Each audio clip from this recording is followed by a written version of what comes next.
Welcome back to another quick guide. Today I'll teach you how to make the Kindle app read out loud. The Kindle app can read books aloud using text to speech, which is an accessibility feature available on most Android devices. Here's how to enable and use it. First, enable text to speech on your device. Open the Settings app, tap Accessibility or Accessibility Settings, then go to Talkback, tap on Settings.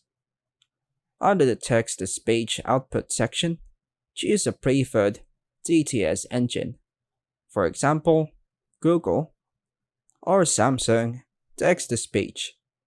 Customize the voice language, pitch, and speed as needed. Now, open the Kindle app. Go to the library, then tap to select the book you want to read. Next, enable accessibility shortcut for reading.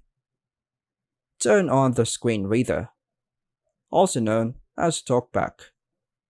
In your Android accessibility settings, tap TalkBack, activate TalkBack to on, tap Allow, tap OK, then tap on Turn Off. Open the Kindle book, then use the accessibility shortcut, typically swiping up with two fingers or pressing volume buttons to start the TTS reader. The blue frames are indicating that it reads the book out loud. With these steps, your Kindle app can read books aloud, enhancing your reading experience on Android. And that's all for now, folks. Thanks for watching.